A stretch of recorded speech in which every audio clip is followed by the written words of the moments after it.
Gloire soit rendue à Dieu pour votre fidélité, voilà, pour votre engagement, voilà, et pour tout ce que vous faites pour l'avancement de l'œuvre de Dieu à travers le monde.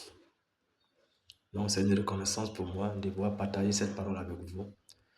Et merci encore de me suivre. Merci encore de continuer de partager les vidéos afin que des millions de personnes puissent avoir accès à ces vidéos-là et que cela puisse changer leur vie. Donc, nous sommes sur le discernement spirituel. Comment discerner le discernement spirituel? Parce qu'il est important pour nous, voilà, de discerner le discernement spirituel. Donc, il y a le comment, mais ici, le thème, c'est développer le discernement spirituel dans notre vie. Donc, comment le développer? Donc Dieu nous montre que le discernement spirituel, c'est la capacité divinement donnée. Voilà, c'est une capacité que Dieu donne, voilà, à une personne, voilà, voilà, pour distinguer, voilà, les pensées et les manières de Dieu, voilà, dans toutes les circonstances de sa vie. Donc, en fait, c'est la capacité que Dieu donne. Pour résumer clairement, c'est la capacité que Dieu donne à chacun, voilà, de discerner bibliquement ce qui est juste, ce qui ne l'est pas, tout simplement. Voilà un peu ce que c'est que le discernement spirituel. Et c'est ce que Dieu veut que vous développiez. Voilà. Et c'est nécessaire. Et moi, je vais encore plus loin pour dire même que c'est obligatoire le discernement spirituel. Parce que sans discernement spirituel, dans cette vie dans laquelle nous sommes, tu es perdu. Tu es perdu. Tu seras la proie de toutes sortes de personnes.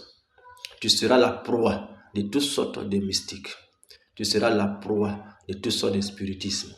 Tu seras cette proie-là. Parce que tu ne pourras pas te défendre. Tu ne pourras pas savoir où marcher. Tu ne sauras pas savoir quoi faire. Parce que lorsque tu as le discernement spirituel, tu sais quoi faire. Dieu te montre quoi faire. Donc, il est important que chacun comprenne cet aspect-là. Donc, que chacun véritablement développe le discernement spirituel que Dieu a mis en lui. Pourquoi c'est obligatoire? La parole de Dieu est claire là-dessus. On va lire pour cela les différents arguments que la parole de Dieu nous donne dans le psaume 119. Nous allons prendre ensemble le psaume 119. Psaume 119. Psaume 119. Psaume 119. Voilà. Et nous allons lire ensemble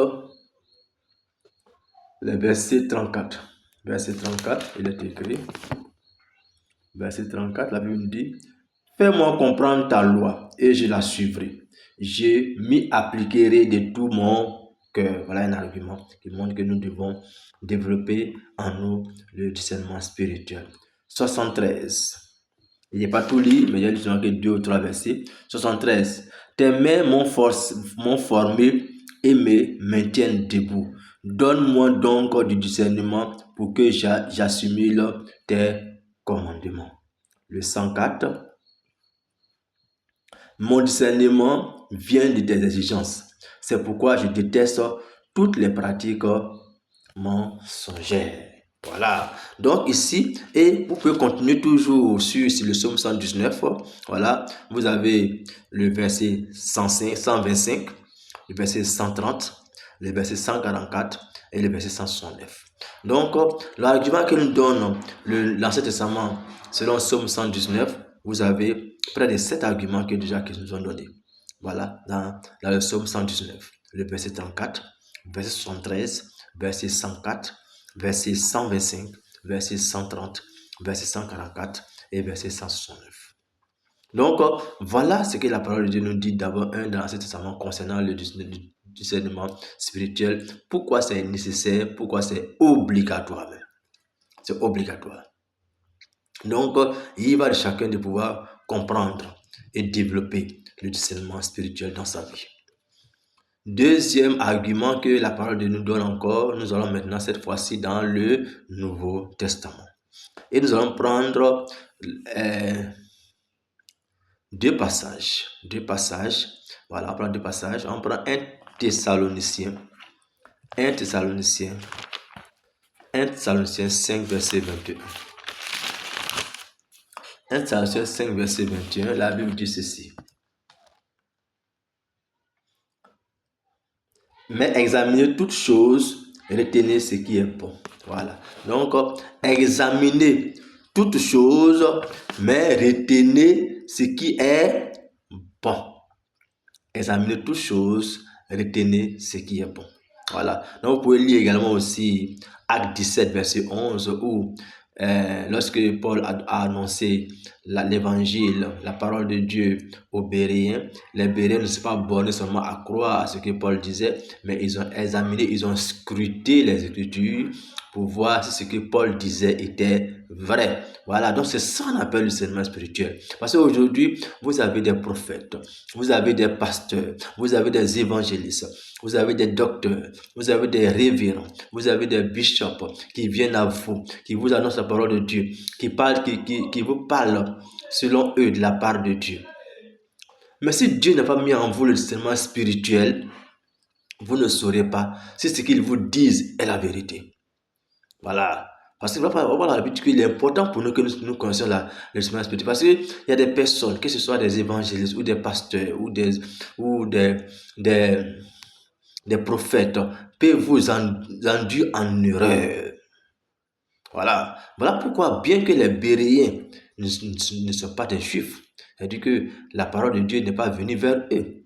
Voilà. C'est Paul qui est allé vers eux pour leur annoncer la parole de Dieu, parce qu'eux ne sont pas le peuple de Dieu, c'est des païens. Mais malgré tout cela, qu'est-ce qu'ils ont fait? Ils ont scruté les Écritures jour et nuit pour savoir est-ce que réellement ce qu'on leur dit est vrai. Non, également aussi, vous aussi, également aussi, même ce que je vous dis également aussi, demandez à Dieu véritablement. Demandez à Dieu de vous montrer la bonne voie. Voilà. De vous dire, Seigneur, ce pasteur qui nous donne ces paroles-là, est-ce que réellement il est de toi? Voilà. Est-ce que tout ce qu'il dit vient de toi? Vous verrez la réponse et mettez la réponse en commentaire. Cela me fera beaucoup de bien parce que je sais que je parle de la part de Dieu. Voilà, vous pouvez lire aussi également aussi Philippiens 1, verset 10. Vous pouvez lire également aussi Hébreux 5, verset 11 à 14. Vous pouvez lire également aussi 1 Jean 4, verset 1. Tout ça, ce sont des arguments que nous donnons le Nouveau Testament, voilà, concernant le discernement spirituel. Donc, j'encourage chacun de vous à pouvoir développer le discernement spirituel dans sa vie. Voilà, donc nous allons continuer la prochaine fois. Voilà, pour que l'œuvre de Dieu puisse toujours continuer d'avancer. Voilà, et nous allons continuer sur le même thème. Voilà, et parce que ça ce n'est que les deux premières parties que nous venons de voir. Nous allons voir encore d'autres parties encore sur le discernement spirituel. Et lorsque nous allons terminer, vous aurez un bagage véritablement sur le discernement spirituel. Mais continuez de bénir le sceptre de Dieu en contribuant par des dons, voilà, par des offrandes, voilà, et aussi afin que l'homme de Dieu soit toujours prêt à pouvoir vous enseigner la parole de Dieu, répondre à toutes vos questions et vous aider à mieux connaître Dieu. Continuez de liker, partager, abonnez-vous massivement. Que Dieu nous bénisse.